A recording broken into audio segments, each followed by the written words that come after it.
Assalamualaikum warahmatullahi wabarakatuh. Kami dari kelompok 22 akan mempresentasikan hasil proyek kami dengan kasus klasifikasi motif batik, megamendung, dan parang menggunakan ekstraksi fitur GLCM dengan metode KNN, SVM, dan random forest. Selanjutnya berikut adalah anggota kelompok kami. Yang pertama, Perkenalkan, nama saya Lalu Farah Sanif Aslam dengan NIM F1D02410118. Perkenalkan, nama saya Isabel Ramadhani dengan NIM F1D02410040. Perkenalkan, saya Muhammad Asrofi Sasani dengan NIM F1D02410123. perkenalkan saya Bunga Salma Azahra dengan NIM F1D02410110.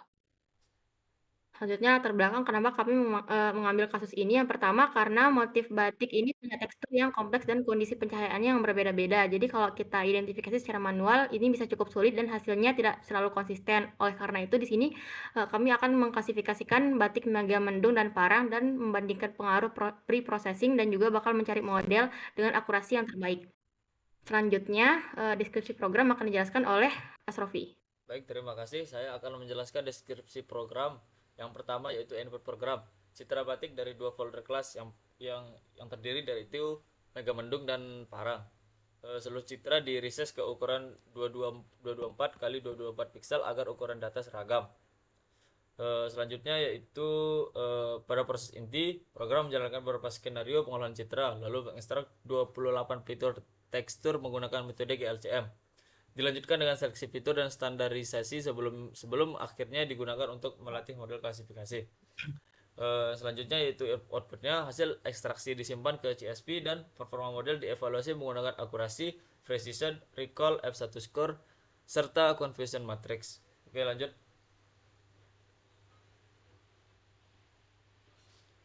Selanjutnya itu dataset, bisa dilihat di slide. Terdapat beberapa motif batik megamendung dan parang.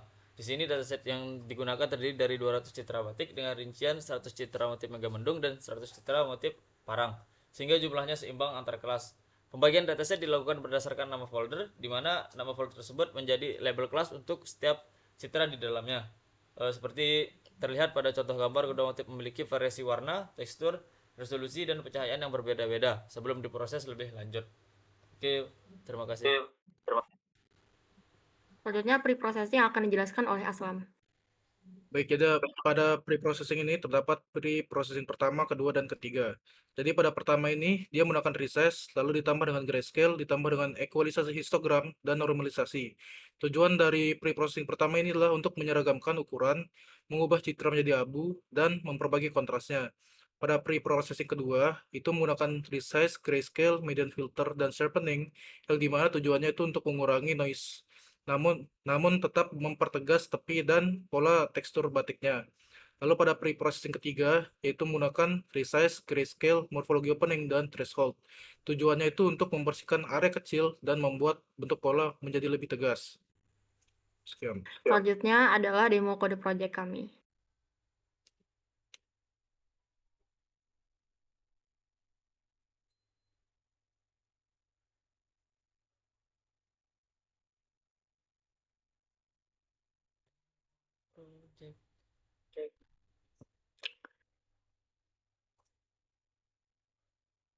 Nah, percobaan yang pertama akan dilakukan oleh Asrofi.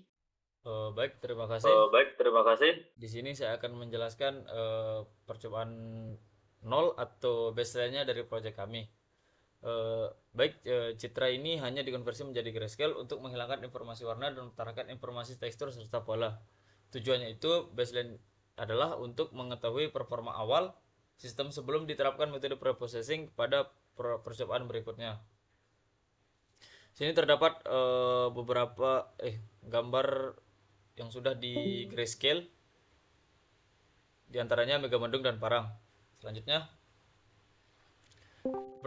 berdasarkan hasil pengujian tersebut, algoritma SVM memperoleh akurasi sebesar 85% dan algoritma KNN memperoleh akurasi sebesar 87,5%, sedangkan algoritma random forest menghasilkan akurasi tertinggi yaitu 90%. Hasil ini menunjukkan bahwa informasi pola dan tekstur pada citra grayscale sudah cukup untuk membedakan kuda motif batik. Selain itu, Random Forest memberikan performa terbaik dibandingkan SVM dan KNN karena lebih mampu menangkap karakteristik data yang kompleks. Berdasarkan hasil tersebut, bisa disimpulkan bahwa Grayscale saja sudah mampu menghasilkan performa klasifikasi yang baik. Dan hasil ini bisa digunakan untuk sebagai acuan untuk membandingkan pengaruh preprocessing pada proses percobaan selanjutnya. Baik, itu saja. Selanjutnya, yang percobaan pertama akan dijelaskan oleh saya.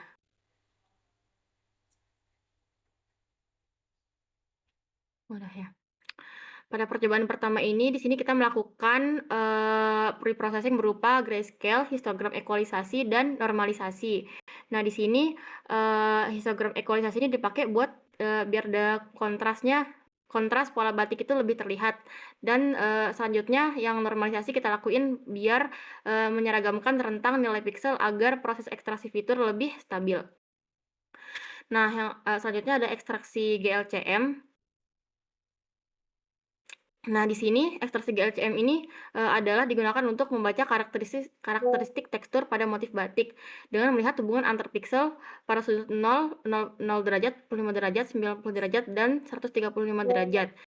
Nah, GLCM ini diperoleh berupa fitur seperti kontras, korelasi, homogeneity, energi, ASM, entropi, dan dissimilarity. Dan selanjutnya model SVM. Nah, di sini model SVM-nya hasil akurasinya sebesar 80%. Ini cukup baik karena fitur tekstur yang dihasilkan GLCM ini mampu membedakan kedua motif dengan cukup jelas sehingga SVM ini dapat menemukan batas klasifikasi yang lebih optimal. Lalu KNN di sini KNN hasil akurasinya sebesar 77,5%. Nilainya ini sedikit lebih rendah dibanding SVM karena KNN ini sangat bergantung pada jarak antar data. Jadi kalau ada data megamendung yang teksturnya mirip dengan parang, maka kemungkinan salah klasifikasi menjadi lebih besar. Selanjutnya ada random forest. Nah, di random forest ini dia mampu memanfaatkan berbagai fitur tekstur yang dihasilkan oleh GLCM untuk membedakan kedua motif. Jadi performa model yang ditentukan oleh bagaimana pohon-pohon tersebut itu bisa menemukan pola yang bisa membedakan megamendung dan parang. Kesimpulannya, jadinya SVM yang memberikan performa terbaik dengan akurasi 80%, diikuti KKN yang sebesar 77,5% karena SVM ini lebih mampu memisahkan karakteristik tekstur kedua motif berdasarkan fitur GLCM. Sekian penjelasan dari saya.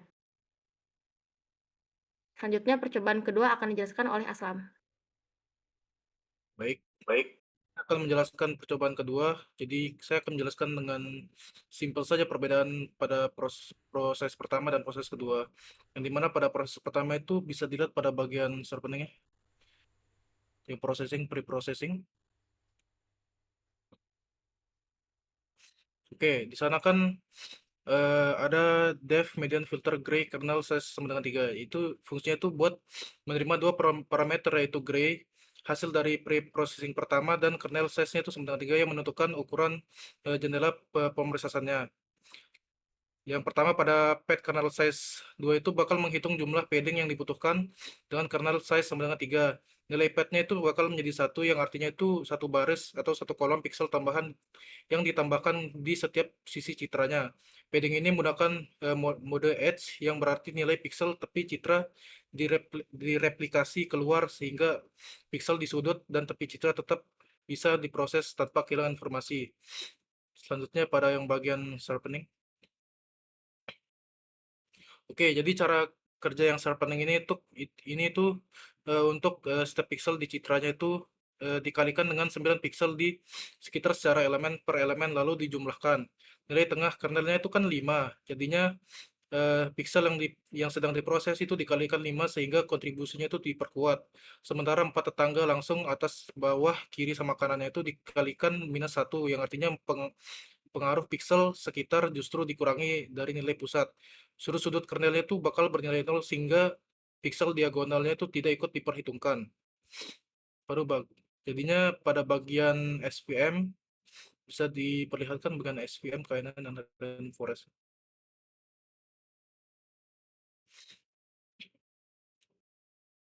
Oke, Jadi kita bisa melihat di sana ketiga model itu mengalami peningkatan akurasi yang cukup signifikan di percobaan kedua ini. Yang di mana SVM itu mencatat kenaikan tertinggi bersama KKN sebesar 12,50%, sementara random forest-nya itu hanya naik 10%. Terus SVM-nya itu tetap menjadi model terbaik di kedua percobaan ini, namun perbedaan yang menariknya itu adalah di percobaan pertama yaitu KKN dan random forest-nya itu memiliki akurasi yang sama 77,50 tadi. Sedangkan di percobaan kedua itu KKN-nya itu lebih unggul jauh dari random forest dengan selisih 2,50%. Hal ini menunjukkan bahwa citra hasil pre-processing percobaan kedua ini lebih bersih dan tajam, yang memberikan manfaat lebih besar bagi model yang berbasis jarak seperti KKN. Karena fitur-fitur GLCM ini yang dihasilkan itu menjadi lebih terpisah antar kelas sehingga memperhitungkan jarak antar data itu menjadi lebih akurat. Sekian yang dapat saya sampaikan. Selanjutnya percobaan ketiga akan dijelaskan oleh Sabrina. Baik, di sini saya akan menjelaskan tentang percobaan 3 yang terdiri dari pre-processing 1 ditambah pre-processing 2 serta ditambah morfologi opening dan thresholding. Jadi di sini perbedaan pre-processing-nya itu terdapat pada fungsi eh, morfologi opening dan thresholding. Jadi di morfologi opening ini kan kita membutuhkan dua fungsi lagi, yaitu fungsi erosi dan fungsi dilasi yang masing-masing juga dapat membantu dari penambahan morfologi openingnya ini. Di sini kita menggunakan ekstraksi fitur GLCM juga untuk setiap percobaannya yang terdiri dari korelasi, dissimilarity, homogeneity, kontras, ASM, energi, dan entropi. Jadi lanjut saya akan menjelaskan hasilnya. Ya, dan juga setiap percobaan itu kami langsung ekstraksi resultnya itu ke CSV. Nah, di sini dari kita bisa lihat hasilnya itu dari perbedaan akurasinya itu dia meningkat, yang dimana awalnya itu 88% menjadi 90% untuk yang SVM-nya. Nah, selanjutnya untuk yang KNN-nya itu juga dia meningkat, yang di mana dari trainingnya itu dari 88% menjadi 92,50%. Terakhir itu untuk evaluasi model random forest-nya itu berbeda, sedangkan untuk random forest ini dia menurun perbedaannya, yang dimana dari 1 menjadi 0,875 atau 87,5%. Jadi 100% ke 87%.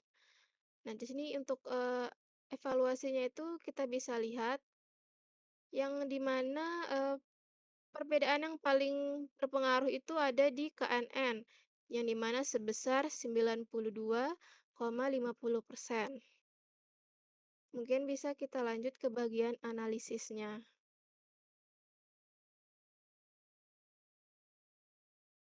Analisis.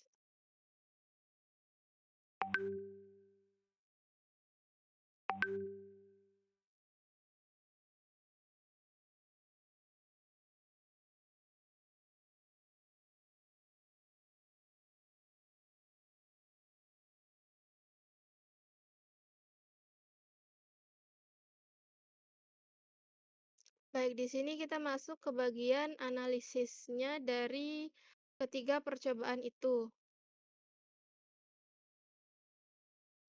Yang dimana percobaan pertama dari maksudnya percobaan 2, percobaan 1, percobaan 2, percobaan 3 untuk SVM itu dia meningkat untuk percobaan keduanya, tapi dia mengalami penurunan di percobaan ketiganya sebesar 2,5%.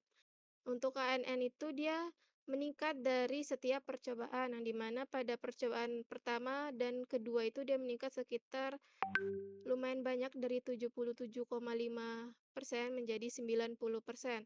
Nah, untuk peningkatan di percobaan ketiga itu dia meningkat sedikit yaitu 2,5%.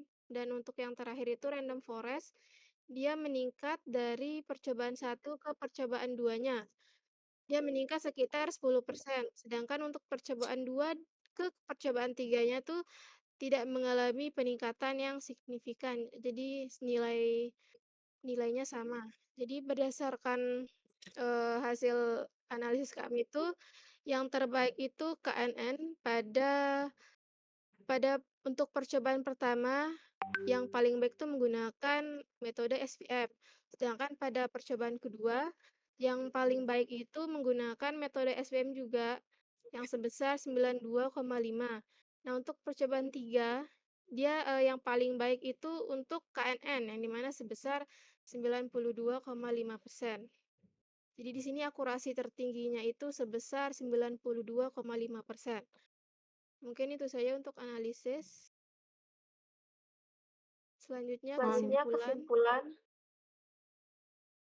Baik, jadi di sini saya akan menjelaskan yang bagian kesimpulannya. Jadi pada GLCM ini mampu mengubah pola tekstur batik menjadi fitur numerik yang dapat diproses model, sehingga processing itu sangat berpengaruh terhadap kualitas fitur dan akurasi klasifikasinya. P2 itu memberikan keseimbangan terbaik, noise-nya itu menjadi berkurang, tapi dan teksturnya itu tetap jelas. Dan KNN pada percobaan ketiga itu mencapai 92,5%, tetapi pada SVM-nya P2 itu lebih efisien karena tahapnya itu lebih sederhana. Sekian yang dapat saya sampaikan. Terima kasih, sekian presentasi kelompok kami. Wassalamualaikum warahmatullahi wabarakatuh.